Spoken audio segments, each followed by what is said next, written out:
मेरा पति विदेश में रहता था। मैं और मेरी सास घर में अकेले रहते थे।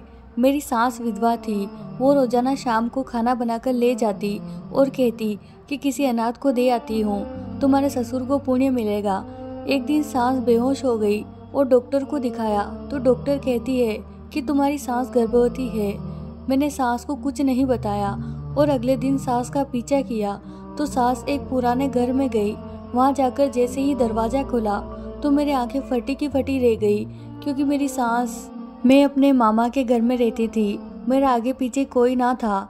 मामू ने जो पहला रिश्ता मेरे लिए आया उसके लिए हाँ कर दी और मुझे अपने घर से विदा कर दिया, क्योंकि उनकी अपनी भी बेटियां शादी के लिए बैठी हुई थी।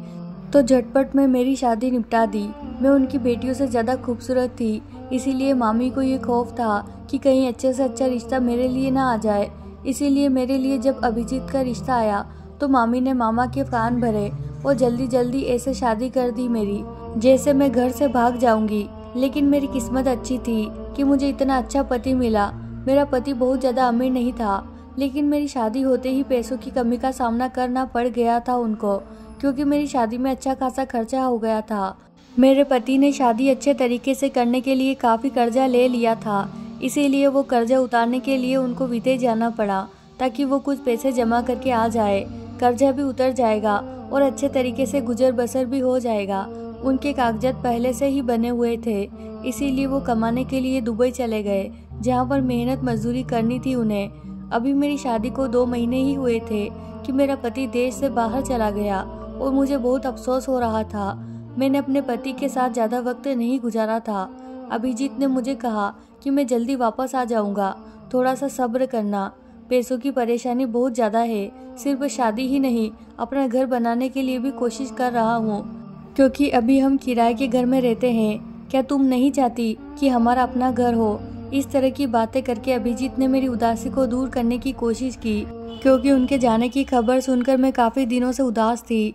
फिर मैंने सोचा कि वो ठीक ही तो कह रहे हैं, मुझे थोड़ा सा इंतज़ार करना होगा। इसके बाद जब हमारी आर्थिक स्थिति सही हो जाएगी तो हम एक खुशहाल ज़िंदगी की शुरुआत करेंगे। अपने पति को तो मैंने देश से बाहर विदा कर दिया था, लेकिन अब इस समय घर में मैं और मेरी सास ही रह गई थी। इस थोड़े से समय में मेरे सास से ज़्यादा बात नहीं हुई थी, क्योंकि मुझे पता था कि मेरे पास अपने पति के साथ वक्त गुजारने के लिए बहुत कम वक्त है। इसीलिए शादी से लेकर अब तक का सारा समय दिन रात मैंने अपने पति के साथ ही गुजारे थे। अपनी सास के साथ बैठने और बात करने का तो मुझे ना वक्त मिलता था, ना ही फिलहाल कोई ज़रूरत थी। मैं तो बस चुपचाप उनको खाना बनाकर देती थी और वो चुपचाप खा लेती थी। मेरी सास सारा दिन और सारी रात क्या करती रहती थी, मुझे उससे कोई मतलब नहीं था। लेकिन अब जबकि मेरे पति चले गए थे तो घर में मैं और मेरी सास थे, इसीलिए हम दोनों की थोड़ी बहुत बातचीत हो जाया करती थी। लेकिन मेरी सास कुछ अजीब सी थी। वो आम सासों की तरह नहीं थी। काम ना करने पर मुझे कुछ नहीं कहती थी, खामोशी से खुद काम कर दिया करती थी। मुझे अगर जागने में देर हो जाती तो वो नाश्ता बना दिया करती थी। मेरे मैले कुचेले कपड़े धोने लग जाती। इन तमाम बातों से मुझे खुशी नहीं मिली थी, बल्कि गुस्सा आने लगा था। एक दिन मैंने उनसे कह दिया कि आप मोहल्ले वालों को क्या बताना चाहती है कि आपकी बहू को काम नहीं आता, दिन चढ़े सोई रहती है, अपने कपड़े नहीं धो सकती, सफाई नहीं कर सकती। दूसरे शब्दों में तो आप मुझे बदनाम करना चाहती है मोहल्ले भर में। मेरा इतना सा कहना था कि इसके बाद मेरी सास ने किसी काम को हाथ नहीं लगाया। अब अगर हफ्तों में मेरे मैले कुचेले कपड़े पड़े रहते तो वो नहीं धोती थी। अगर मैं देर से जागती थी तो चाय नाश्ता नहीं बनाती थी, सिर्फ वो अपने लिए ही बनाती थी। मुझे इस बात पर भी हैरानी हुई थी कि उन्होंने मुझसे कोई झगड़ा नहीं किया था, बल्कि खामोशी से सारे काम छोड़ दिए। फिर कुछ दिन के बाद एक अजीब सी बात होने लगी। मैं जब भी खाना बनाती थी तो वो मुझसे कहती थी कि एक आदमी का खाना ज़्यादा बना देना। मैंने पूछा कि घर में तो सिर्फ हम दोनों ही हैं, तो फिर 3 आदमी का खाना क्यों? तो उन्होंने जवाब दिया कि तुम्हारा ससुर जीवित नहीं है, इसीलिए मैं उनका खाना किसी गरीब को दूंगी ताकि उनको पुण्य मिले। अपनी सास की ये बात सुनकर मुझे हैरत हुई, क्योंकि आज से पहले उन्होंने कभी इस बात का जिक्र भी नहीं किया था। जब तक मेरे पति यहाँ पर थे उन्होंने कभी भी मेरे ससुर का खाना किसी गरीब को नहीं दिया था। हैरत की बात ये थी कि वो दिन का खाना नहीं देती थी, सिर्फ रात का देने लगी थी। मेरे मन में कई तरह के सवाल उभरने लगे थे, लेकिन मैंने पूछना सही नहीं समझा था। जबकि मैंने सोचा कि हो सकता है कि वो पहले भी खाना देती रही हो। मैं तो अपने पति में मगन थी। मैंने कभी देखा भी नहीं कि उन्होंने रात को खाना दिया है किसी गरीब को कि नहीं, लेकिन मुझे उनकी ये बात बहुत अच्छी लगी थी। उनके पति के गुजरे 2 साल हुए थे और वो उनके पुण्य के लिए किसी गरीब को खाना दे रही थी। ये तो अच्छी बात थी।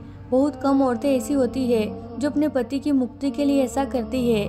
मैंने अपनी ज़िंदगी में ऐसी औरतें बहुत कम देखी थी और अपनी सास को देखकर तो मुझे बहुत खुशी हुई थी। वो एक रूखी सूखी सी औरत लगती थी जिसे किसी भी चीज़ में कोई दिलचस्पी नहीं थी। मुझे उनमें कभी कोई खास अच्छाई नज़र नहीं आई थी, लेकिन ये बात मुझे बहुत अच्छी लगी थी और मेरे दिल में उनके लिए इज्जत बढ़ गई थी। ऐसा इसीलिए भी हुआ था कि मेरी नई नई शादी हुई थी और मुझे अपने पति से बहुत मोहब्बत थी और मैं उनको याद करती थी तो मैं अपनी सास का दर्द महसूस कर रही थी। मैं सोचती थी कि मैं अपने पति से इतनी मोहब्बत करती हूँ कि वो थोड़े समय के लिए मजबूरन देश से बाहर गए हैं तो मेरा ये हाल है। हालांकि मुझे उम्मीद है कि वो वापस आ जाएंगे, लेकिन मेरे सास के पति तो दुनिया से ही चले गए थे और उन्हें तो उम्मीद भी नहीं थी कि वो कभी वापस आएंगे। ऐसी बात सोचकर ही मेरा दिल डरने लगता था और फिर मुझे मेरी सास से हमदर्दी होती चली गई। अब हर वो औरत जिसे अपने पति से मोहब्बत हो, मुझे वो औरत अच्छी लगती थी और जो औरतें बिना वजह अपने पति की बुराइयां करती थी, मेरा उनके पास बैठने को भी दिल नहीं करता था। मेरी सास रोज खाना लेकर घर से बाहर चली जाती थी और काफ़ी देर तक बाहर ही रहती थी, यहाँ तक कि मुझे नींद आने लग जाती थी, लेकिन मुझे जागना होता था क्योंकि मुझे अपनी सास का दरवाज़ा खोलना होता था। एक दिन परेशान होकर मैंने अपनी सास से कहा कि अब खाना देने जाती है तो इतना वक्त क्यों लगाती है? मैं जल्दी सोने की आदी हूँ क्योंकि सुबह सवेरे ही अभिजीत के फ़ोन कॉल का वक्त होता है। मेरी सास ने कहा कि गरीब को खाना देने के बाद मैं पड़ोस में चली जाती हूँ, वहाँ बातें करती हूँ, इसीलिए थोड़ी सी देर हो जाती है। आगे से तुम सो जाया करो और मेरी फिक्र छोड़ दो। मैं दरवाजे को बाहर से ताला लगाकर जाऊंगी और चाबी भी अपने साथ रखूंगी। सास की ये बात सुनकर मुझे सुकून आ गया था, यानी मेरे समस्या का हल हो गया था। अब मैं बेफिक्री से सो सकती थी। मेरे पति की वहाँ पर नाइट ड्यूटी थी, इसीलिए वो रात में मुझसे बात नहीं करते थे और मैं जल्दी सो जाया करती थी। हमारी बात सुबह को होती थी और उसके बाद दिन में कई बार होती थी। मैंने सोचा कि सास अकेली बोर होती है, इसीलिए वहाँ रोज पड़ोस की औरतों के घर जाकर बैठ जाया करती है। मुझे उनके जाने पर कोई इतराज नहीं था, ना वो मेरे मामले में दखल देती थी और ना मैं उनके मामले में। अब तो मैं खुद को खुशकिस्मत समझने लगी थी कि मुझे इतनी अच्छी सास मिली है जो कि मुझे कुछ नहीं कहती, वरना शादी से पहले तो सबने सास का ऐसा रूप मेरे दिमाग में बना दिया था कि मुझे बहुत डर लगता था कि ना जाने मेरी सास कैसी होगी। जिंदगी ऐसे ही चल रही थी कि एक दिन अचानक मुझे ऐसी खबर मिली जिसे सुनकर मेरे पैरों तले से जमीन खिसक गई थी और मैं जो इतने दिन से दिल ही दिल में अपनी सास की तारीफें कर रही थी, उनसे मुझे एक पल में ही नफरत महसूस होने लगी थी। वास्तव में मेरी सास भोली वाली दिखने वाली सास अंदर से इतनी शातिर होगी मुझे मालूम भी नहीं था। मैं तो उन्हें इस कदर मासूम समझ रही थी कि जैसे वो पापों से बिल्कुल दूर रहने वाली औरत हो, लेकिन मुझे नहीं पता था कि उन्होंने अच्छाई का चादर ओढ़ रखा है और जो हकीकत है वो उसके बिल्कुल विपरीत थी और बहुत ही खौफनाक। ये सब कैसे हो सकता है? मुझे विश्वास नहीं हो रहा। ये हकीकत जानकर तो मैं बहुत परेशान हो गई थी और सोच रही थी कि मैं अपने पति को ये सब कुछ बता दूं। भला ये भी कोई बात बताने वाली थी जो मैं किसी को बताती। मैं तो अपने आप से दोहराते हुए शर्मसार हो रही थी। भला मेरी बूढ़ी सास इस तरह से कैसे कर सकती है? लेकिन जब मैंने गौर किया तो इतनी बूढ़ी नहीं थी। मेरी सास ने कहा था कि उनकी शादी जब हुई थी तो उनकी उम्र 14 साल थी। ये कोई हैरानी की बात नहीं थी, वाकई में ऐसा होता था। और अब मेरी सास 40 साल से ऊपर ही होगी, लेकिन उनकी तबीयत अक्सर खराब रहती थी, जिसकी वजह से ऐसा महसूस होता था कि उन पर बुढ़ापा आ गया है। लेकिन कुछ दिन से मैंने ये भी देखा था कि उनके चेहरे पर एक बार फिर से रौनक आने लगी थी। एक दिन अचानक वो मेरे सामने चक्कर खाकर गिर पड़ी तो मैं परेशान हो गई। उन्हें होश में लाने की पूरी कोशिश की और मेरी कोशिश करने पर ही वो जल्द ही होश में आ गई थी। मैंने उनसे पूछा कि आपको क्या हुआ है, तो उन्होंने कहा कि शायद मेरा ब्लड प्रेशर लो हो गया है। हाँ ठीक है, मैं आपको अस्पताल लेकर चलती हूँ। मैंने रिक्शा पकड़ा और उनको पास के अस्पताल लेकर चली गई, पर आते ही वो एक बार फिर से बेहोश हो गई थी।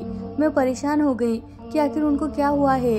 शायद वाकई उनका ब्लड प्रेशर बहुत ज़्यादा लो हो गया था, या गर्मी भी तो है। डॉक्टर ने कहा कि इनके कुछ टेस्ट होंगे। डॉक्टर ने उन्हें आराम का इंजेक्शन दिया और उनके खून का सैंपल लेकर कुछ टेस्ट किए। उनके होश में आने के बाद हम घर वापस आ गए, लेकिन अगली सुबह जब मैं रिपोर्ट लेने गई तो मेरे पैरों तले से ज़मीन निकल गई, क्योंकि उस रिपोर्ट के मुताबिक तो मेरी सांस प्रेग्नेंट थी। ये देखकर तो मेरा सर बुरी तरीके से चकराने लगा था कि ये सब क्या हो रहा है। मैंने सांस को कुछ नहीं बताया और बदनामी के डर से वो रिपोर्ट छुपा दी। मेरी सांस की तबीयत वैसे ही खराब थी। इस खराब तबीयत के बावजूद वह रोज की तरह खाना लेकर जाती थी। मुझे गुस्सा आ गया। मैंने कहा कि किस तरह का ड्रामा कर रही है ये औरत। मैं इनकी पति से मोहब्बत देखकर बहुत प्रभावित हो गई थी, लेकिन मुझे नहीं पता था ये औरत इतनी घिरी हुई निकलेगी। अब तो मुझे यकीन हो गया था कि ये खाना देने के बहाने अपने आशिक से मिलने जाती थी। यकीनन खाना भी उसी को देती होगी, बल्कि उसके साथ मिलकर खाती होगी, क्योंकि वो बहुत सारा खाना निकाल कर जाती थी, जो कि 2 लोगों के लिए काफ़ी होता था। पहले मैंने इन चीज़ों पर ध्यान नहीं दिया था, लेकिन अब मैं सोचने पर मजबूर हो गई थी, क्योंकि बात ही ऐसी थी। मैंने फैसला किया कि इस बात का पता लगा कर रहूँगी कि आखिर मामला क्या है और मेरी सांस रोजाना रात को कहाँ जाती है। मैंने सोचा कि मैं सारे पक्के सबूत इकट्ठे करूँगी, इसके बाद ही अपने पति को सारी बात बताऊँगी। मेरे पति को भी पता चले कि उनकी माँ ने कितनी अजीब हरकत की है। इंसान जवानी में ऐसी गलती करता है तो बात समझ में आती है, लेकिन बुढ़ापे की दहलीज पर कदम रखते हुए मेरी सांस को थोड़ा भी एहसास नहीं हुआ कि वो पल पल मौत के करीब हो रही है। वैसे तो मौत हर वक्त इंसान के सिर पर होती है, कभी भी आ सकती है, लेकिन बुढ़ापा मौत का संकेत होता है। उम्र के इस हिस्से में दाखिल होते हुए मेरी सांस को पूजा पाठ में मगन होना चाहिए था। इस हिस्से में आकर वो इस तरह का काम कर बैठी है। मैंने सांस का पीछा करने की ठान ली थी। सोचा कि आज रात जब वो खाना लेकर बाहर जाएगी तब मैं उनके पीछे जाऊंगी, लेकिन मुझे याद आया कि वो ताले की चाबी लेकर जाती थी और बाहर से ताला लगा कर जाती थी, क्योंकि मैंने ही उन्हें कहा था कि मुझे जल्दी नींद आ जाती है। उनका इंतजार करते हुए मुझे देर हो जाती है। मैंने अपनी सांस से कहा कि वो आज के बाद बाहर से ताला लगाकर न जाया करे। मुझे डर लगता है कि कहीं अगर घर में आग वगैरह लग गई तो मैं कैसे बाहर निकलूंगी। मेरी ये बात सुनकर सांस के चेहरे का रंग फीका पड़ गया था। मैंने महसूस किया था कि मेरी ये बात उन्हें अच्छी नहीं लगी थी। अब तो मुझे यकीन हो गया था कि दाल में कुछ काला है। जैसे ही मेरी सांस खाना लेकर बाहर गई तो मैंने अपनी पुरानी चादर उठाई, जो कि शादी के पहले इस्तेमाल करती थी और शादी के बाद भी इस चादर को यादगार के तौर पर अपने साथ लाई थी। इस चादर का इस्तेमाल मैंने इसीलिए किया था ताकि सांस मुझे पहचान न सके, वरना जो चादर मैं रोज इस्तेमाल करती थी उससे तो वह बखूबी पहचान सकती थी कि मैं उनका पीछा कर रही हूँ। रात के 9 बज रहे थे और गली सुनसान हो गई थी, क्योंकि मोहल्ले वाले जल्दी से सोने के आदी थे। मैं इस तरह से सांस का पीछा कर रही थी कि उनको थोड़ा भी शक ना हो कि कोई उनके पीछे है। वो शायद अपनी धुन में चलती जा रही थी। खाना हाथों में थामे हुए चलते चलते वो बहुत दूर आ गई थी। मुझे हैरानी हुई कि एक बीमार औरत इतनी दूर कैसे आ सकती है। फिर वो एक पुराने से घर में घुस गई जो बहुत ही टूटा फूटा सा था। मुझे डर था कि अंदर घुसते ही कहीं वो दरवाजा बंद न कर दे, लेकिन जब मैंने पीछा किया तो देखा कि दरवाजे में तो कोई कुंडी ही नहीं है। यानी कि वो घर इतना पुराना और टूटा फूटा था कि उनके दरों दीवार भी इस बात के गवाह थे। मैं दबे पांव इस घर के अंदर घुसी तो मैंने वहाँ पर देखा कि वहाँ पर मेरी ही सांस का हम उम्र एक शख्स मौजूद था और मेरी सांस उससे बहुत खुशहाल माहौल में बातें कर रही थी। न सिर्फ बातें कर रही थी बल्कि अपने हाथों से निवाले बनाकर उस शख्स को खिला रही थी। यह दृश्य देखकर तो मेरा ऊपर का सांस ऊपर और नीचे का सांस नीचे रह गया था कि ये सब हो क्या रहा था। यानी कि मेरी सांस रोजाना मुँह से झूठ बोलकर जाती थी कि वो गरीब बच्चों को खाना देने जाती हैं, जबकि वो यहाँ पर किसी अनजान आदमी के घर के अंदर आकर न सिर्फ अपने हाथों से खाना खिलाती है बल्कि उससे खुश होकर बातें भी कर रही थी और काफ़ी वक्त लगाती है। यहाँ तक कि मैं सो जाती हूँ और जब मैं पूछती हूँ तो कहती है कि मोहल्ले की औरतों के साथ बैठती है। और मैं कितनी बेवकूफ़ थी। मैंने उन सब बातों पर ध्यान देना तो दूर की बात, कभी सांस पर जरा भी शक नहीं किया था और मैं उनको एक अच्छी औरत समझती रही जो अपने पति की वफादार है और उनके पुण्य के लिए खुद गली से बाहर आकर गरीबों को खाना देती है। लेकिन अब बात सिर्फ खाना खिलाने की हद तक नहीं थी, ना ही किसी अनजान शख्स से बातें करने की हद तक थी, बल्कि बात तो इससे भी बहुत आगे निकल चुकी थी। मेरी सांस तो गर्भवती हो चुकी थी। अब तो मुझे यकीन हो गया था कि यही वो शख्स है जिसके साथ मेरी सांस का कोई चक्कर है। इसी वजह से वो खाना देने के बहाने यहाँ आती है। अब ये आदमी कौन है मैं नहीं जानती थी। पहले तो मेरा दिल किया कि मैं वहाँ जाकर इन दोनों के मुंह पर उन्हें भला बुरा कहूँ। फिर मुझे ख्याल आया कि वो दोनों कहीं मुझे नुकसान न पहुँचा दे, और मैं पीछे अपना घर भी खुला छोड़कर आई थी, कहीं चोर ना घुस जाए। मुझे यही फिक्र थी। जैसे ही मेरे दिल में चोर का ख्याल आया तो मैं तुरंत वापस आ गई, क्योंकि वहाँ पर मेरे जेवरात भी पड़े थे और कुछ कीमती सामान भी था। मैं सोच सोच कर पागल हो रही थी। मैंने फैसला कर लिया था कि मेरी सास घर आएगी तो मैं उनके सामने वो सब कुछ बोल दूंगी जो मेरे दिल में है। वहाँ पर तो मैंने उस अनजान शख्स के डर से कुछ नहीं कहा था, लेकिन घर में तो मैं बोल सकती थी। जैसे ही मेरी सास वापस आई तो मुझे जागता देखकर थोड़ी चौंक सी गई और पूछा कि तुम अभी तक सोई नहीं। मैं भी गुस्से में आ गई और कहा कि जिस औरत की सास इतनी बदकिरदार हो सकती है उसको भला कैसे नींद आएगी। मेरी बात सुनकर तो मेरी सास हैरान होकर मुझे देखने लगी। तो मैंने कहा कि मुझे इस तरह से ना देखे, मुझे सारी सच्चाई पता चल गई है कि आप खाना देने के बहाने कहाँ जाती है और किससे मिलती है, और आपकी कोख में किसका पाप पल रहा है। मेरी सास ने मुझसे कहा कि मैं क्या बोल रही हूँ, तो मैंने उनकी मेडिकल रिपोर्ट उनके मुंह पर मारते हुए कहा कि ये सब मैं बिना वजह नहीं कह रही हूँ। ये आपकी मेडिकल रिपोर्ट है जिसमें बताया गया है कि आप गर्भवती हो चुकी है, और अब मैं वो देखकर आई हूँ कि आप किसका पाप लिए फिर रही है। सास ने वो रिपोर्ट उठाई और उन्हें पढ़ने लगी और मुझसे कहा कि ऐसा कुछ नहीं है, रिपोर्ट में गलत लिखा हुआ है। मैंने कहा कि अगर रिपोर्ट गलत है तो मैं यकीन भी कर लेती, लेकिन वो शख्स कौन है जिससे सारी सारी रात आप बैठकर बातें करती रहती है। अपने पति के लिए पुण्य के काम का नाम लेकर किसी और शख्स के पास रहते हुए आपको शर्म नहीं आती? कौन है वो शख्स जिसके साथ आप हंसकर बातें कर रही थी? आपको अंदाजा भी है कि आपने मेरे पति की इज्जत को मिट्टी में मिलाकर रख दिया है। क्या मुंह दिखाएंगे मेरे पति सारी दुनिया को कि उसकी बूढ़ी माँ, जिसने अभी अभी बुढ़ापे की दहलीज पर कदम ही रखा है, वो गर्भवती हो गई है? अगर मेरे ससुर जिंदा होते तो फिर भी जमाना कुछ न कहता, थोड़ी बहुत बात होती और फिर सब चुप हो जाते कि चलो एक स्वीकारने लायक बात है, कोई अनुचित बात तो नहीं है, ये कहकर लोग उसे स्वीकार कर लेते। लेकिन अगर दुनिया मेरे पति से उससे जुड़ी सवाल करेगी तो वो जमाने में किसी को मुंह दिखाने के काबिल नहीं रहेंगे। लोगों की बहन या बेटी इस तरह के काम करती है और उनके सर शर्म से झुक जाते हैं, लेकिन ये पहली बार है कि एक जवान लड़के की माँ ने इस तरह का काम किया है। मेरे पति तो बदनामी के डर से अपनी जान ही ले लेंगे। मैंने अपने दिल का सारा बड़ा सास के सामने निकाल दिया। तो उन्होंने कहा कि तुम गलत समझ रही हो, वो शख्स तो मेरा भाई है। उसे किसी ने गलत डकैती के केस में फंसाया था, जिसकी वजह से वह पुलिस से छुपकर इस घर में बैठा हुआ था और मैं उसे खाना देने जाती थी। मैंने मजबूरी में तुमसे झूठ बोला था कि तुम क्या सोचोगी कि कहाँ जाती हूँ, इसीलिए मैंने पुण्य का काम वाली बात की थी। मेरी सास झूठ पर झूठ बोल रही थी। मैंने कहा कि आप इतना झूठ मत बोले, ये रिपोर्ट बिल्कुल सच्ची है और वो आदमी आपका भाई नहीं है। वक्त आने पर जमाने के सामने हर कोई भाई बहन बन जाता है। अपने इतने बड़े भाई को कोई भी औरत अपने हाथ से निवाले बनाकर नहीं खिलाती। इस तरह की हरकतें औरत अपने आशिक के साथ करती है और वो भाई आपका नहीं है। यह बात मुझे मालूम है। इतनी कम अक्ल की मैं नहीं हूँ कि मैं समझ न सकूंगी कि दोनों के बीच में कैसे रिश्ते हो सकता है। हाँ ठीक है, वो आदमी पुलिस से छुप कर रहा होगा, ये बात आपकी सही है, लेकिन वो आपका भाई नहीं है, वो आपका आशिक है। मैं अपनी धुन में ना जाने क्या क्या बोल रही थी कि मेरे फोन की घंटी बजी और इस फोन को सुनकर तो मेरे सर पर आसमान गिर गया और मैंने हैरत से अपनी सांस की तरफ देखा और मेरे हाथ से मोबाइल छूट कर रह गया। मेरी सांस ने हैरत से मुझे देखा और कहा कि किसका फोन है, क्या हो गया है, मेरा बेटा तो ठीक है ना? बताओ तुम इतनी हैरान क्यों हो गई हो फोन सुनने के बाद? बताओ मुझे किसका फोन था? मैंने सांस से कुछ नहीं कहा और मैं कमरे में आ गई और अपने आप को कमरे में बंद कर दिया और फूट फूट कर रोने लगी। मेरी सास दरवाजा बजा रही थी और मुझसे पूछ रही थी कि किसका फोन है और मैं क्यों रो रही हूँ। यकीनन वो परेशान थी, लेकिन मैं अपनी सास को क्या बताती कि फोन उस लैब से आया था जहाँ पर मैंने अपनी सांस के टेस्ट करवाए थे और लैब वाला शख्स मुझसे कह रहा था कि नाम एक होने की वजह से टेस्ट में गलती हो गई है। आपकी सांस की रिपोर्ट किसी और के पास चली गई है और किसी और की रिपोर्ट आपके पास आ गई है।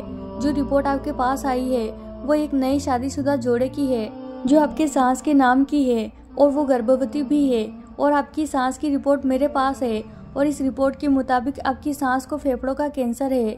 अब मैं अपनी सास को क्या बताती? मैं जो इतनी देर से उनके किरदार पर उंगली उठा रही थी, उनके पास तो जिंदगी की वक्त ही कम बची थी। मैं किस मुंह से अपनी सास से माफ़ी मांगती। आखिर मैंने दरवाज़ा खोल दिया और अपनी सास के गले लगकर फूट फूट कर रोने लगी और उनको सारी हकीकत बता दी। उस दिन के बाद मेरी सास बहुत बीमार हो गई थी और उनकी आंखों में हर वक्त मेरे लिए शिकायत रहता था। वो शख्स वाकई में मेरी सास का भाई था जो पुलिस से छुप रहा था। एक छोटी सी गलतफहमी ने सब कुछ बर्बाद करके रख दिया था। मेरी सास कुछ महीने के बाद इस दुनिया से हमेशा के लिए चली गई थी क्योंकि उन्हें कैंसर था। लेकिन मैं कभी भी अपने आप को माफ़ नहीं कर पाऊंगी कि मैंने उनको इतना कुछ कहा था। मुझे उनकी बात गंभीरता से सुननी चाहिए थी, समझनी चाहिए थी और लैब वालों से कहना चाहिए था कि आपकी रिपोर्ट में ज़रूर कोई गलती है। लेकिन बजाय इसके कि मैं ये सब कुछ करती, मैंने आंखें बंद करके हर चीज़ पर भरोसा कर लिया था। काश कि मैं एक पल को सोचती कि रिपोर्ट गलत भी हो सकती है। मुझे ये बात सोचनी चाहिए थी, आगे जाकर डॉक्टर से बात करनी चाहिए थी। लेकिन मैंने अपनी ज़िंदगी की सबसे बड़ी गलती कर दी थी और मेरे दिल से हमेशा इस बात का बोझ रहेगा।